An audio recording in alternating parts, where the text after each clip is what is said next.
lazy woman, what can you do?" The words echoed through the hospital waiting room, alongside the sharp crack of a slap that split the silence like lightning in a storm. Heads jerked up, gasps filled the air, and for a moment time seemed to stop. Phones rose slowly into trembling hands, recording the spectacle as a pregnant black woman clutched her cheek, her eyes burning with humiliation, while her wealthy white husband glared down at her with venom in his voice. This was no private quarrel. This was public degradation. A woman struck, silenced, and shamed before strangers. But what no one in that room knew, what Richard Caldwell himself did not know, was that the reckoning had already arrived. Because the doctor stepping into that room wasn't just any physician. He was Evelyn's father, a billionaire in his own right. And he wasn't about to let his daughter suffer in silence any longer. Viewers, don't look away. What happens next will leave you in shock. This isn't just a story of abuse.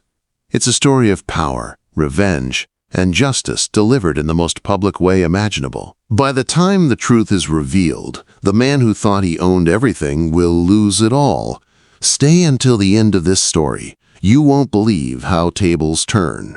And before we dive in, make sure you smash that like button, subscribe, and comment justice if you believe no woman should ever endure this kind of humiliation again. The polished marble floors of the hospital gleamed beneath the muted glow of ceiling lights, their shine broken only by the steady shuffle of well-dressed patients moving in and out of the waiting area. Soft murmurs filled the space, an air of hushed wealth and privilege hanging as heavily as the scent of disinfectant. In the middle of the room sat Evelyn Johnson, her hands folded over the swell of her belly. The satin maternity dress she wore clung delicately to her frame, but no amount of fabric could disguise her unease. She shifted in her seat, the child within her kicking gently against her ribs, as if sensing the tension radiating through her body. Beside her lounged Richard Caldwell, her husband, his tailored navy blazer pressed to perfection, his expression etched with the practiced arrogance of a man too familiar with control. He drummed his fingers against the arm of the leather chair, eyes narrowed as he scanned the room with the entitlement of someone who believed every space belonged to him. Evelyn, in contrast, kept her gaze lowered, studying the folds of her dress as though they held answers she could not yet face. When the nurse appeared, an African-American woman, in neat scrubs, clipboard in hand. Her presence seemed to pull Evelyn's shoulders a fraction higher. The nurse's tone was gentle, respectful, the kind of voice one used when speaking to someone fragile. "Mrs. Caldwell," she asked softly, "how far along are you now?" Before Evelyn could part her lips, Richard's voice sliced through the air. "She doesn't need to answer you unless I say so."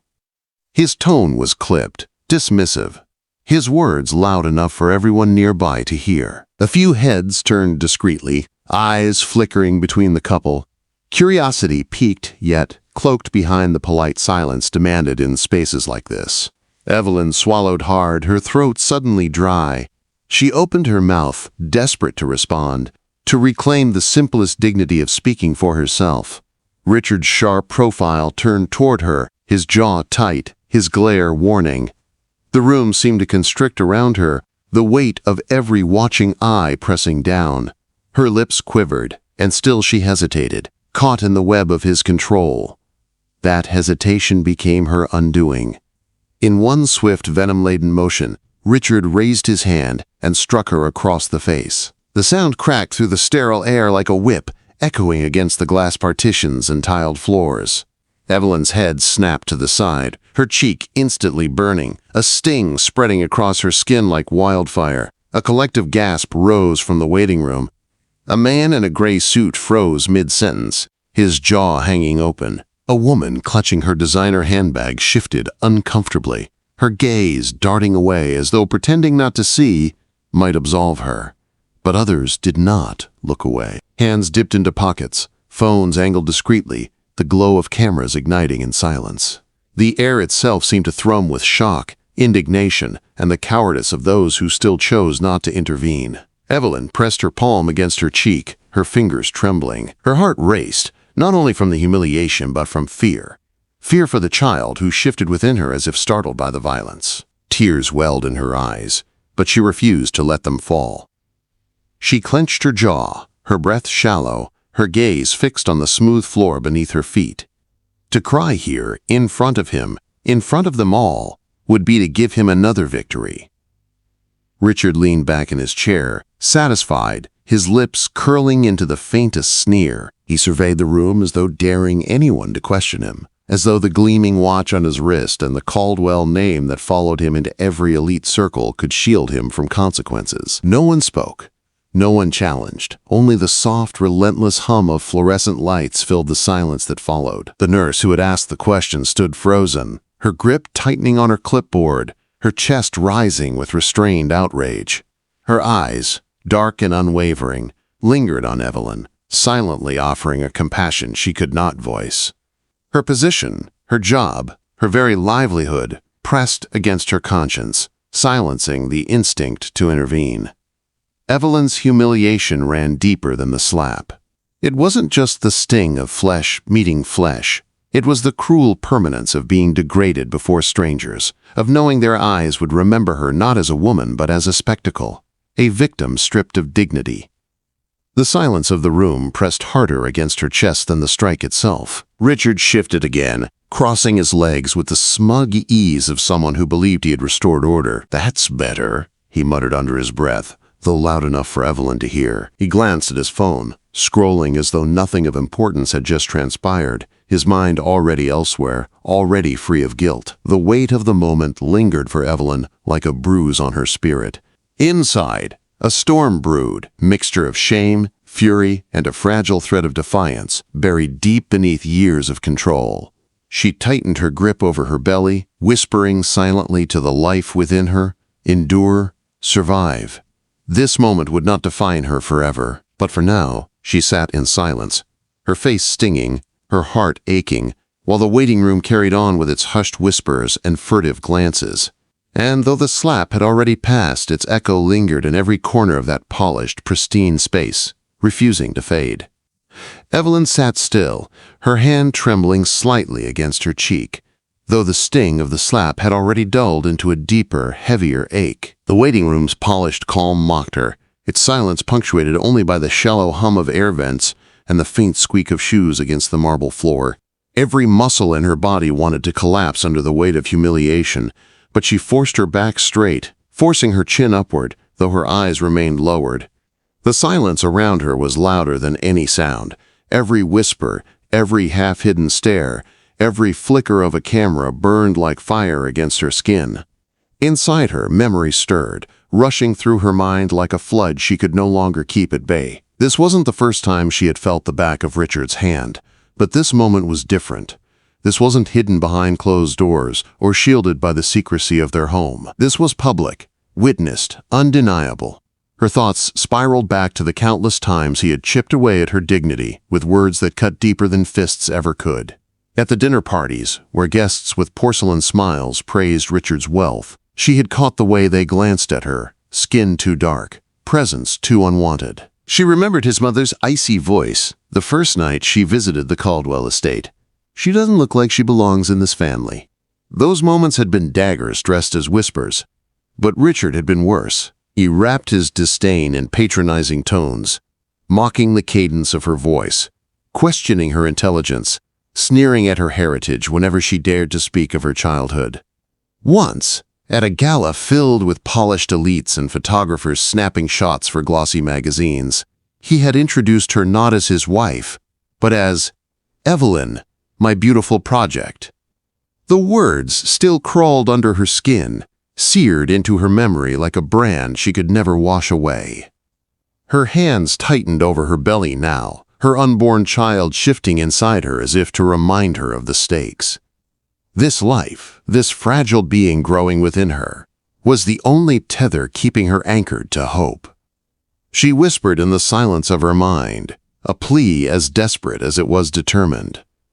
"You will not inherit my shame. You will not grow in the shadow of his cruelty." Richard leaned back in his chair, smug, scrolling through his phone as though the moment had already vanished from his conscience. His arrogance burned hotter than the sting of the slap. The audacity of his calm, the way he believed this violence was nothing but a correction, made Evelyn's blood surge with fire. Every nerve in her body screamed at her to speak, to stand, to scream, until the walls of the hospital cracked with the truth of her pain. Yet the years of silence weighed heavily, the training of survival echoing louder than her instinct to fight. Around her, the waiting room shifted uneasily. A young man in the corner lowered his phone when Richard glanced up, as though afraid to be caught bearing witness. A woman clutched her handbag tighter, shaking her head almost imperceptibly. Evelyn saw them all, their cowardice feeding her fury. The weight of silence wasn't only Richard's doing, it was theirs too. The silence of every bystander who turned away, every institution that allowed men like Richard to thrive, every stranger who chose comfort over justice. That silence crushed her chest, and yet in its pressure something inside her began to spark. She thought of her mother, gone now, who once told her that dignity is the one thing no one can give or take. It must be claimed. She thought of the little girl she once was, running barefoot down cracked sidewalks, dreaming of becoming someone beyond the borders of what society expected from her. She thought of how far she had come, only to be shackled in golden chains, wrapped in wealth but stripped of respect. Her cheek still throbbed, but the fire building within her was stronger. She no longer felt only humiliated. She felt rage, molten and unyielding, coursing through her veins like a force too long suppressed. She imagined standing, imagined saying his name with the venom it deserved, imagined the shock on his face when she refused to shrink. The thought alone made her pulse quicken, made her breathe sharper, heavier.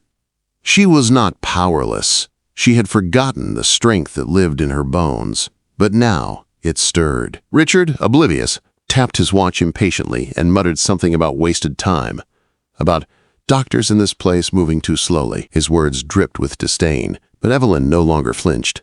Instead, she studied him, the sharp jaw that masked his cruelty, the carefully tailored suit that could not hide his rot, the false image of power he wore like a crown.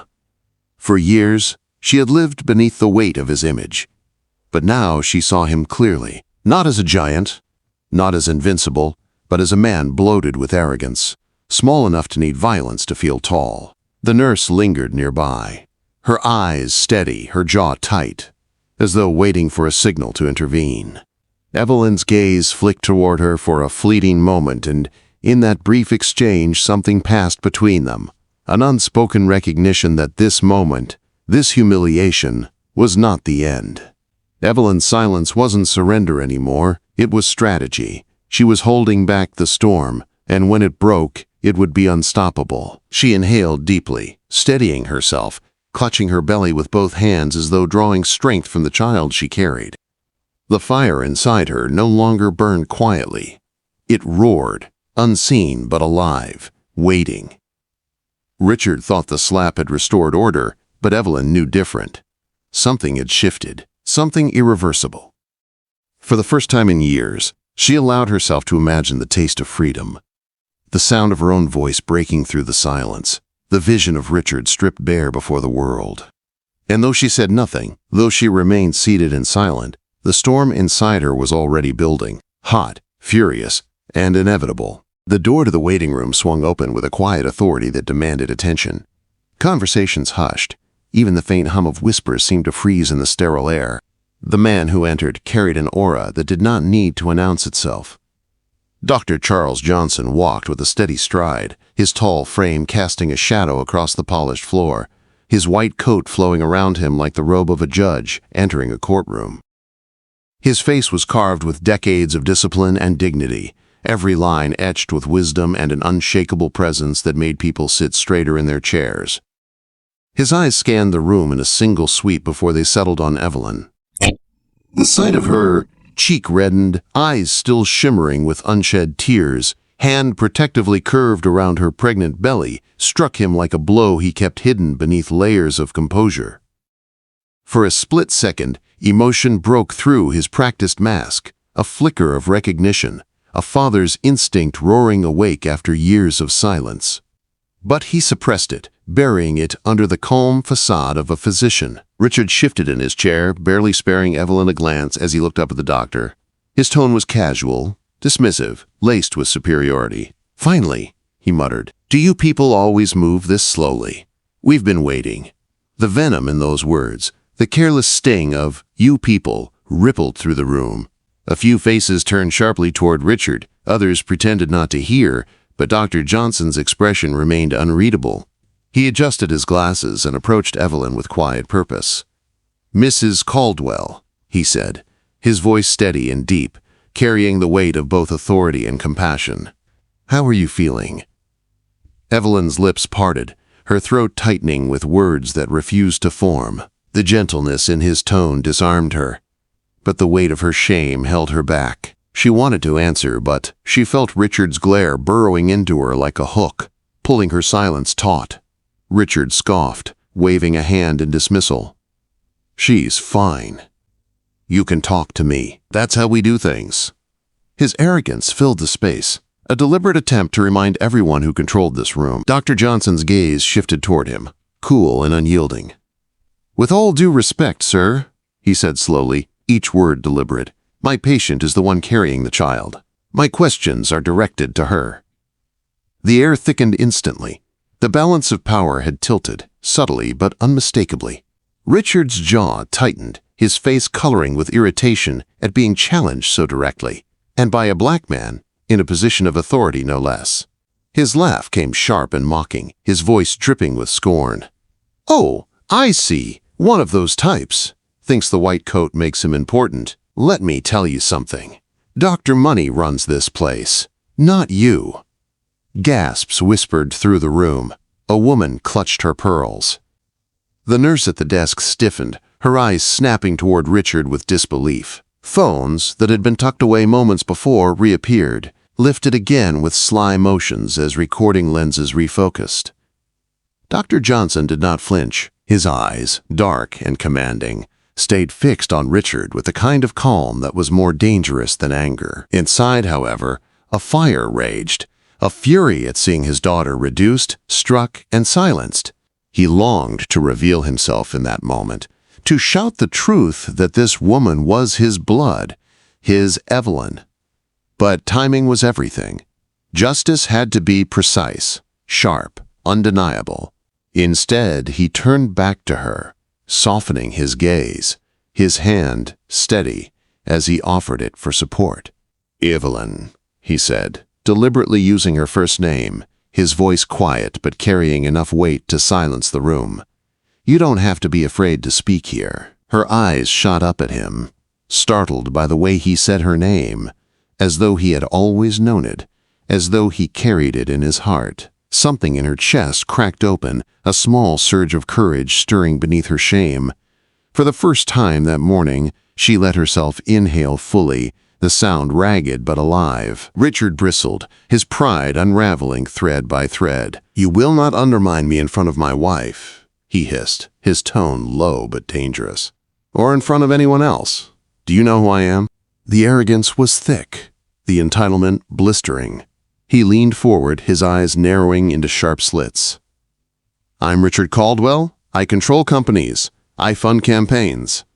Politicians answer my calls. And you," he jabbed a finger toward the doctor, "you work for me. Don't forget that." The audacity of his declaration drew murmurs through the room, disgust mingling with disbelief. Some onlookers shook their heads, others leaned forward, phones capturing every second. Dr. Johnson's lips curved into the faintest trace of a smile, but his eyes remained steel. "No, sir," he replied evenly. "I work for my patients. And right now, my patient is the woman you just struck in front of witnesses." The words fell like stones into water, rippling through the silence. Evelyn's heart pounded, her pulse racing.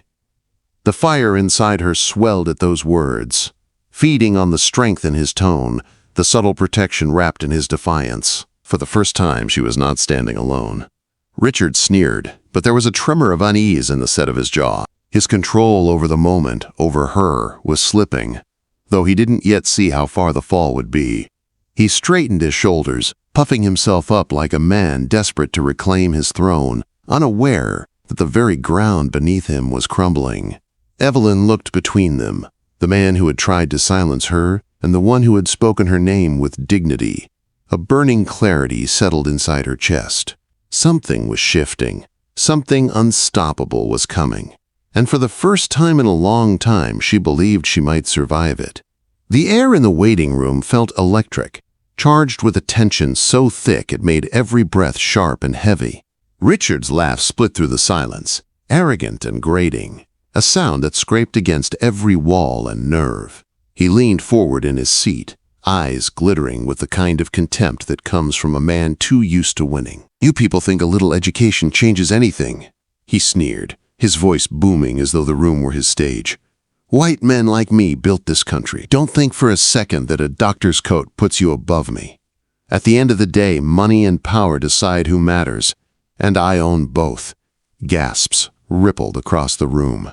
A young man seated near the corner shook his head in disgust, while the woman with the pearl necklace covered her mouth, her eyes wide. Phones were now openly raised, screens glowing as they recorded every venom-laced word spilling from Richard's mouth. What began as discreet recording had transformed into deliberate documentation.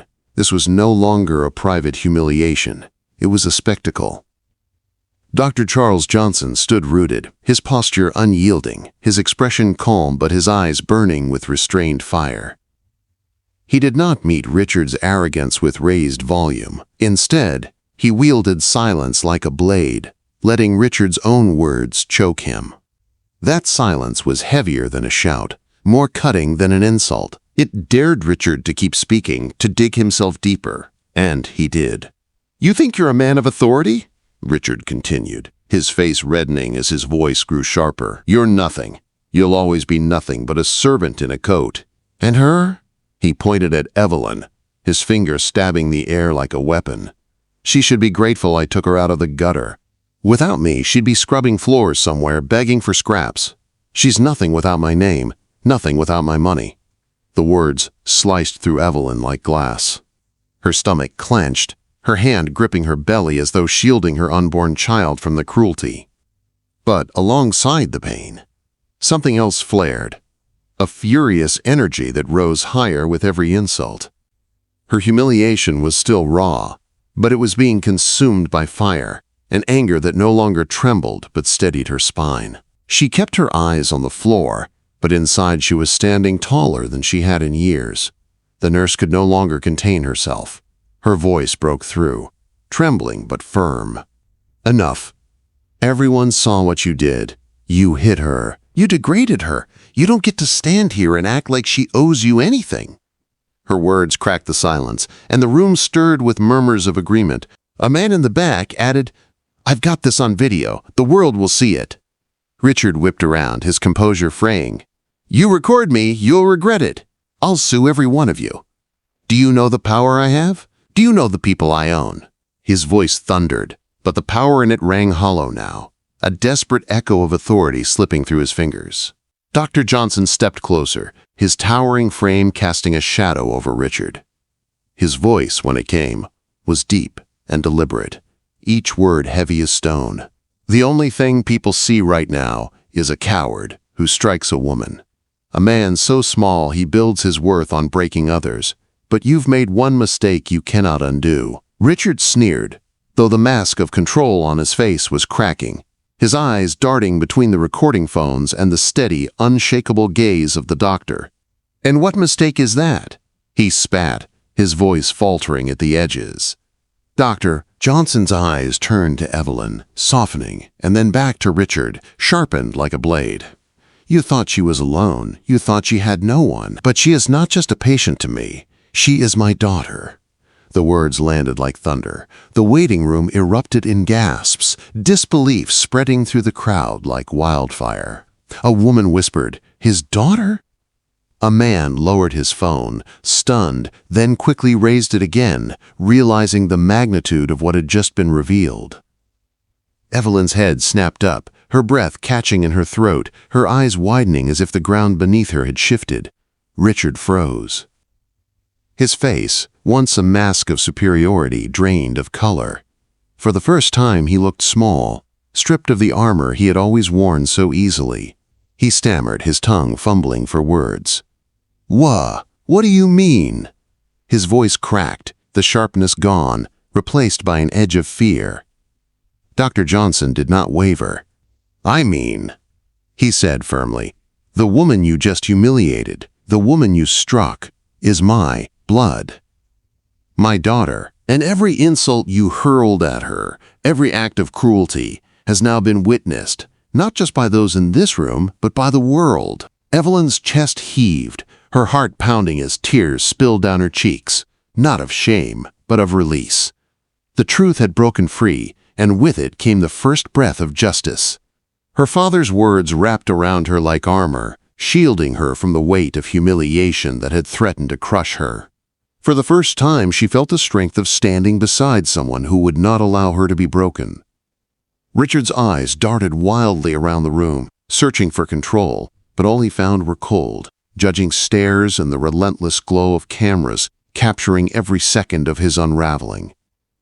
His empire of fear was crumbling, and he could feel it. The fire in the room was no longer hidden. It blazed openly now, in the nurse's glare, in the determination of the onlookers, in Evelyn's trembling but unbroken spirit, and most of all in Dr. Johnson's unwavering stand. Richard Caldwell had built his power on silence and intimidation, but here, in this hospital waiting room, silence had shattered, and what filled its place was reckoning. The room had fallen into a stunned hush, every pair of eyes fixed on Richard Caldwell as if the mask had finally been ripped from his face. His lips moved, but no words came out. His authority, once heavy enough to bend rooms to his will, was dissolving like paper in a storm. Evelyn sat straighter in her chair, her hand no longer trembling against her belly. For years, she had carried his weight, his cruelty, his condescension. But in this moment, she felt that burden slipping from her shoulders, melting under the fire that now burned in her chest. Richard reached for his words again, desperation dripping from his voice. "Evelyn, darling, they don't understand." His tone cracked with false tenderness, an act as brittle as glass. He turned to the doctor, his face tightening with forced politeness. "This is all a misunderstanding. My wife gets emotional. I would never." The lies died under the weight of the room. Every phone was raised higher now, capturing his panic, his unraveling. The nurse's voice cut sharp through the silence. "We all saw it. The world will see it." The crowd murmured in agreement, and for the first time in his life, Richard was no longer the man in control. He was the man on trial, and the courtroom was everywhere. Dr. Johnson stepped forward, his presence towering, his voice like thunder rolling across the room. "You raised your hand against my daughter," he said, each word slow, deliberate, unflinching. "You degraded her before strangers. You silenced her. You made her believe she had no one. That ends now." His eyes bored into Richard with a force that stripped away every layer of arrogance. "Evelyn is not yours to break. She is mine to protect. And she will never stand alone again." Evelyn's throat tightened as tears spilled, not of weakness but of release. The fire inside her burned brighter, feeding on her father's words, on the righteous energy in the room, on the truth finally spoken out loud. She rose slowly from her chair, her back straight, her chin lifted. Her legs trembled beneath her, but she stood tall, every inch of her glowing, with a power Richard could no longer touch. Her voice, soft but steady, filled the air.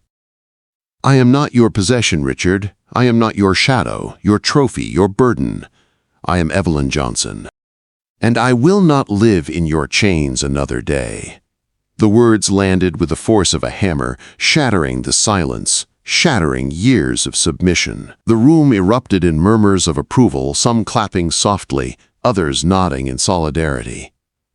The nurse's eyes gleamed with pride. Phones zoomed closer, hungry to capture every frame of this reckoning. Richard stumbled back, his face pale, his arrogance draining like water from a cracked vessel. "Evelyn, please," he begged now, voice ragged, desperation naked on his tongue. "Don't do this. You'll ruin everything." Her gaze locked on him, unyielding. "You ruined everything, the moment you believed I was nothing." And with that, the tide fully turned. News outlets would seize the videos before the day was out. Headlines would burn across the internet. Millionaire slaps pregnant wife in hospital, shamed by her billionaire father. Sponsors would drop them. Investors would retreat. Political allies would sever ties. The empire Richard built on intimidation and pride was collapsing in real time, brick by brick, under the weight of truth. Dr. Johnson stepped beside his daughter, placing a steady hand on her shoulder. Together, they turned from Richard, who now stood diminished, a broken man, surrounded by the wreckage of his power. The sight of him, once towering, now small, begging with hollow eyes, was seared into every witness's mind. Evelyn inhaled deeply, her chest rising with the air of freedom she had long been denied. As she walked toward the exit, supported by her father's arm, she no longer felt like the woman who had entered that waiting room. She was no longer silent, no longer shackled. She was a mother-to-be, a daughter reclaimed, a woman reborn in fire. Behind her, Richard's voice cracked in one final, pitiful plea. But it dissolved into the hum of voices, the clicking of phones, the whispers of justice unfolding. He had tried to make her small, but in the end, it was he who was left diminished. As the doors closed behind her, Evelyn's tears gave way to a quiet, burning smile. She pressed her hand over her belly, whispering silently to the life within her. "You will be born free. You will never know the chains I carried." The fire that had been buried inside her for so long now blazed openly, a beacon for her future. The storm had broken, the reckoning delivered. And in the ashes of Richard's downfall, Evelyn walked into her new beginning, shoulder to shoulder with the father who had returned to her, stronger than ever, unbroken, unstoppable. And just like that, the man who thought he held all the power was left broken, his empire crumbling before the world's eyes, while Evelyn walked out stronger, free, and no longer alone. But here's the real question. If justice can rise in the most unexpected places, what else is possible when the truth finally comes to light? Don't scroll away. Smash that like button, hit subscribe, and comment PowerShift if you believe every woman deserves to rise above humiliation and claim her dignity. Your voice matters, and your click could spread this story of justice even further.